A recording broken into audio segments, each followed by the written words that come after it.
We're here at Hylion's headquarters out behind the facility with one of our Hypertruck ERXs, and today we're joined by JMac to give him an overview of our technology, what we're up to. We just hit the road. You actually got a chance to drive both the diesel truck and the Hypertruck.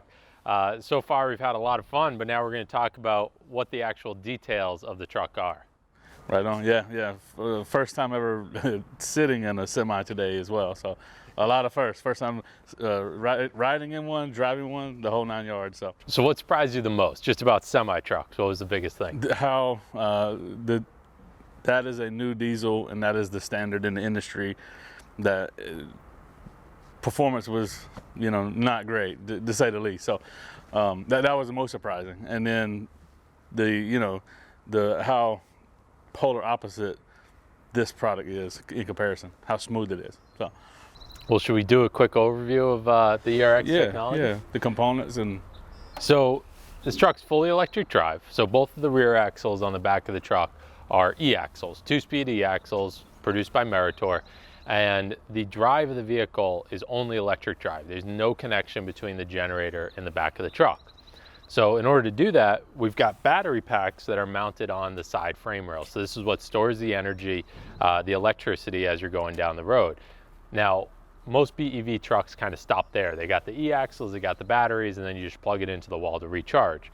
We've taken it one step further, where we actually have a generator under the hood that will recharge the batteries as you're driving down the road. So biggest problem with EVs is range anxiety, right? Most BEV semi trucks today get 100, maybe they're up to 200 miles of range. That's really the max. Now, most trucking though is 300 to 500 or more miles per day going over the road. And that's where you really need a vehicle like this, that when that range extender generator kicks on, you actually have over 1,000 miles of range, because you actually store all your fuel on board with you in natural gas that can go into the generator, and then that charges up the battery pack. so that's the tanks, the CNG It is, tanks. yeah. So the tanks are designed where they're built by, this one is open, they're built by a company Momentum here in Texas, and we've got 4 cylinders. They're basically big scuba tanks that actually store the natural gas, and then this is where you actually fill it up. Now that noise you hear is actually a diesel truck driving by that you don't get when you've got an electric truck. Right. So, okay, so with the e-axles, which are powered only by battery electricity, so I'm assuming that also cuts down on parts, because you don't have that. No drive shaft, no transmission. Right. As we were looking at earlier. And maintenance. So. And the only thing that connects into these is some high voltage cables, right? And then the axle is a standalone solution. And it's got 2 speeds, right? So when we were up around 25, 30 miles an hour out on the road, you could feel a little bit of shifting happening, but nowhere near what a diesel truck's like. Yeah. So, and you said each are 2-speed, but they alternate as you're driving, right? Yeah, so one of the things we did is, most trucks, your axles are actually connected together. They've got a drive shaft going between them. Ours are totally independent. So what we've done is we've designed it where when one axle is shifting, the other axle is actually still applying torque. And then once this one's shifted, then we go to shift this one, and this one's applying torque. So from a driver's perspective, when we were out in the diesel truck, the whole cab would rock up, and then it would go to shift, and it would flop back down, right? That sounds bad. This is a brand new truck. Yeah, this is 2021 probably? 2021. That's correct.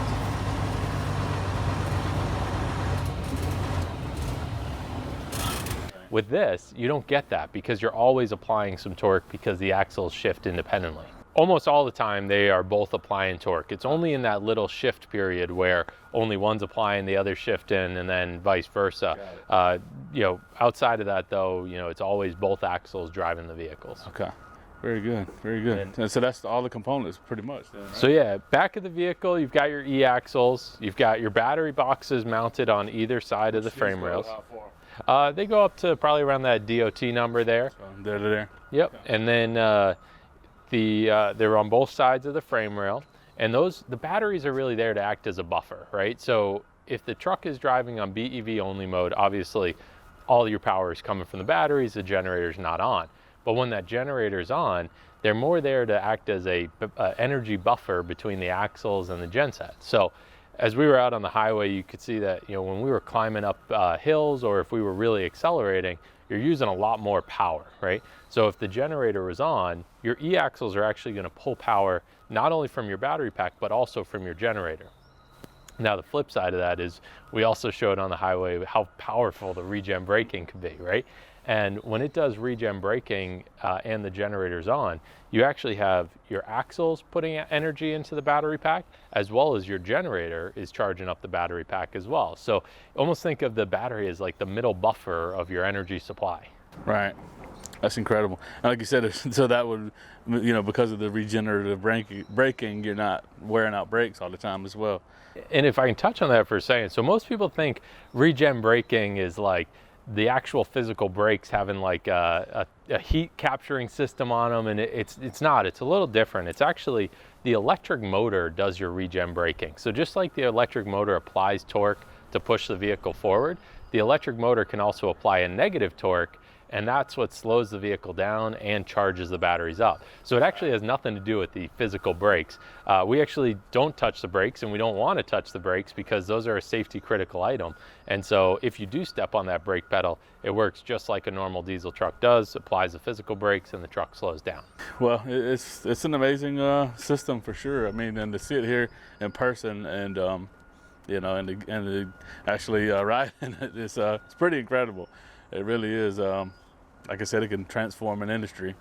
That's our goal with it. Yeah. Yeah, absolutely. So, and we see the range extender is really what you need for long haul type applications, right?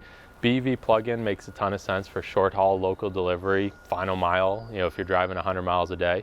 But once you get outside that, you really need a generator on board to charge the batteries as you're going. And as I think you've probably seen on our roadmap, we see natural gas as the right place to start for a range extender solution, but ultimately we do see hydrogen as a euphoria end-all be-all solution, but nobody can tell you when or how long or how much it's going to cost to get there.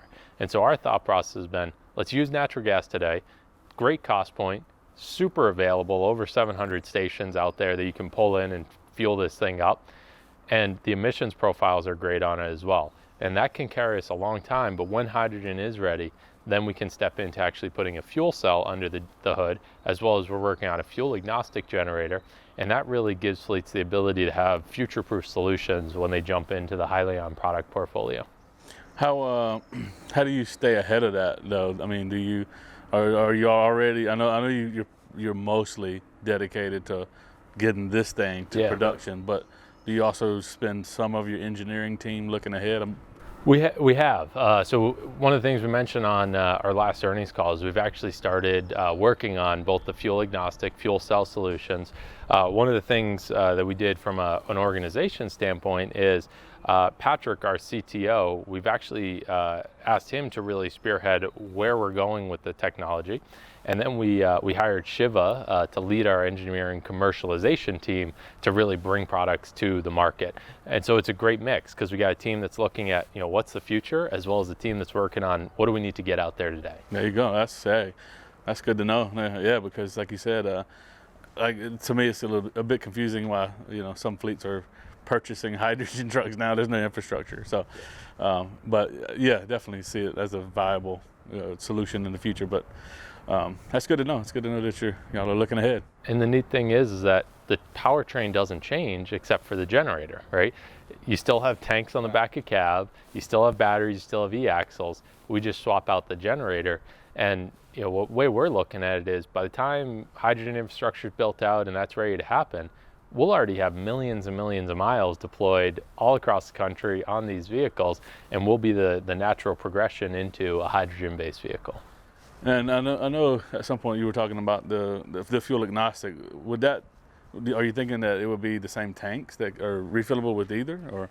So we're looking at both options of, you know, you could actually have separate tanks, you know, maybe some that are hydrogen, some that are natural gas, as well as the other thing is you can mix the fuels together. It really just comes down to, do you have a station that can fuel those tanks up? Right. Got it.